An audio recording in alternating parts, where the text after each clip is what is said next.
Beli sandal, beli sepatu. Assalamualaikum warahmatullahi wabarakatuh. Halo semuanya, perkenalkan namaku Zulfa Nurbahira dengan NIM 052 dari Prodi PGMI kelas 3B. Kali ini, aku akan menjelaskan materi tentang ekosistem pendidikan dan implementasi pembelajaran mendalam, peran guru, ekosistem pendukung, dan teknologi digital. Disimak ya. Yang pertama yaitu ada konsep ekosistem pendidikan. Ekosistem pendidikan adalah interaksi antar pemangku kepentingan untuk mendukung keberhasilan pembelajaran mendalam. Lalu, implementasi pembelajaran mendalam itu membutuhkan dukungan berbagai elemen yang saling terhubung. Dan guru itu menjadi pusat ekosistem karena menjadi sumber inovasi dan informasi kebijakan. Jadi, semuanya itu saling terhubung. Pembelajaran mendalam itu berhasil jika ekosistem pendidikan berjalan harmonis, kolaboratif, dan menempatkan guru sebagai penggerak utama perubahan pembelajaran. Selanjutnya yaitu guru sebagai pusat ekosistem, di mana transformasi model top-down menjadi bottom-up. Guru tidak lagi pasif, tetapi menjadi sumber inovasi dan informasi kebijakan. Lalu, sistem Flipped menempatkan guru sebagai pemimpin pembelajaran dan penggerak perubahan. Nah, maksudnya di situ juga disediakan tabel sebelah kiri. Jadi, di sebelah kiri itu guru bersifat pasif, sehingga terjadi perubahan sistem top-down menuju sistem bottom-up untuk mendukung guru. Dalam sistem pembelajaran konvensional, pola komunikasi dan pengambilan keputusan itu juga bersifat hierarkis. Dan keputusan biasanya itu diambil oleh pihak atasan dan diteruskan ke bawah. Dalam hal ini, guru itu seringkali ditempatkan dalam posisi yang pasif, seperti yang saya bilang tadi.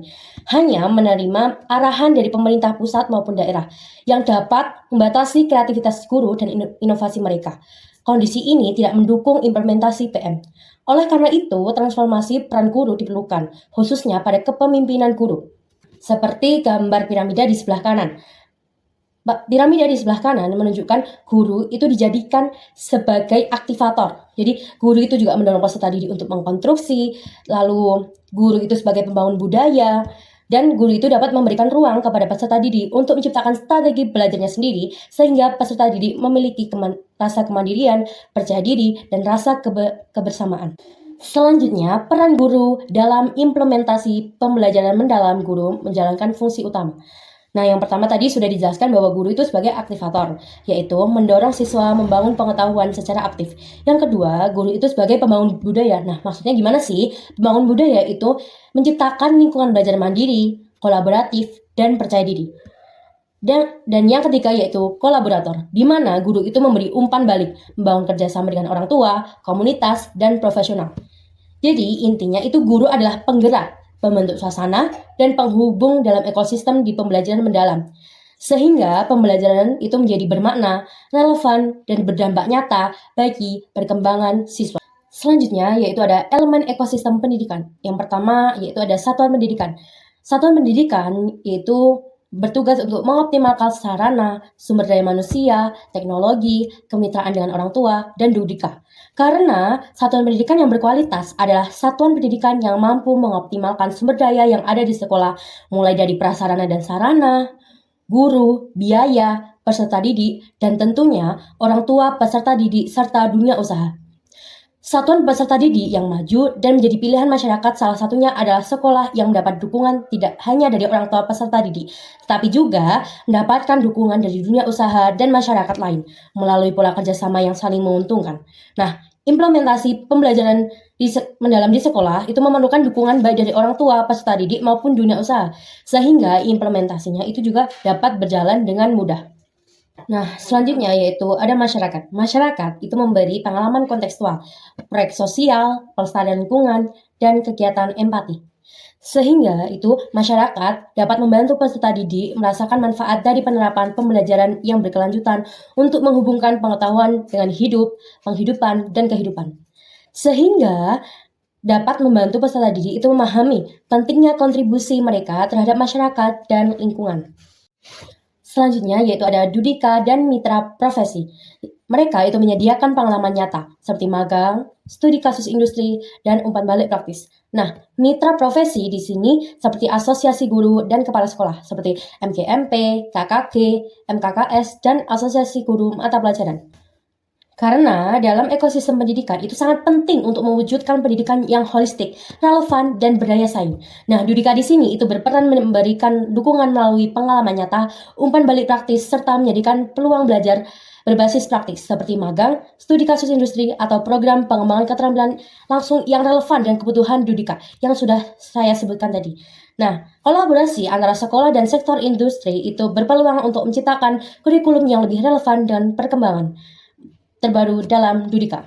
Selanjutnya yaitu ada keluarga. Keluarga itu mendukung belajar di rumah, membangun keterampilan sosial dan emosional. Karena anak itu memiliki dukungan emosional yang kuat dari keluarga yang cenderung lebih percaya diri dan mampu menghadapi tantangan dalam pembelajaran.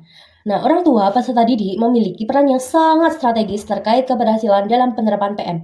Sekolah dalam prosesnya itu harus melakukan kemitraan melalui komite sekolah dan orang tua peserta didik sebagai bentuk tanggung jawab moral dalam proses pendidikan terhadap anak. Selanjutnya yaitu ada media. Media itu sebagai sumber informasi dan literasi digital. Nah, manfaat dan tantangan seperti hoaks, privasi, dan distraksi. Di sini medsos itu memiliki peran yang signifikan dalam ekosistem pendidikan, terutama di era digital sekarang. Media sosial itu dimanfaatkan sebagai konten edukatif, platform pembelajaran kolaboratif, meningkatkan akses informasi, meningkatkan interaksi siswa dan guru, mendukung literasi digital, meningkatkan kreativitas siswa, dan akses lainnya.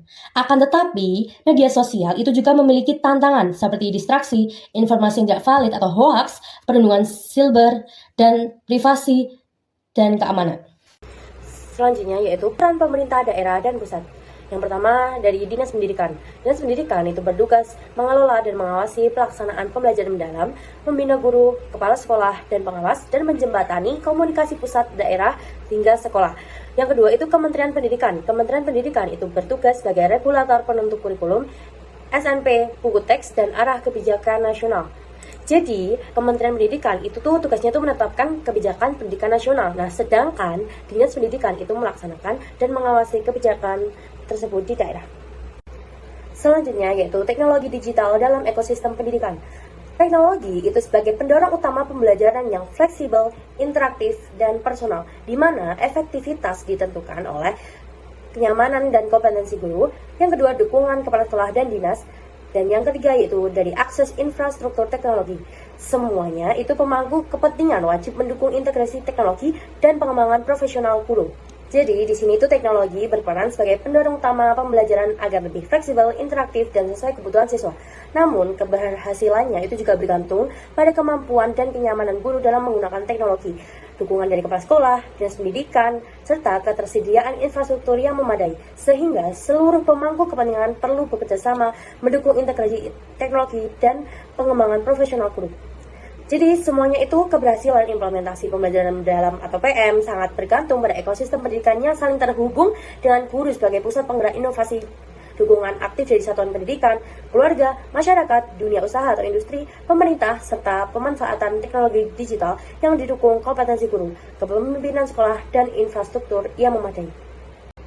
Sekian materi yang dapat saya sampaikan, semoga bermanfaat. Sebelumnya, saya mau pantun dulu nih sebelum penutupan. Pergi ke taman menanam padi, disiram air agar tumbuh subur, pembelajaran mendalam, kunci berprestasi, membentuk siswa aktif, kritis, dan berkarakter unggul.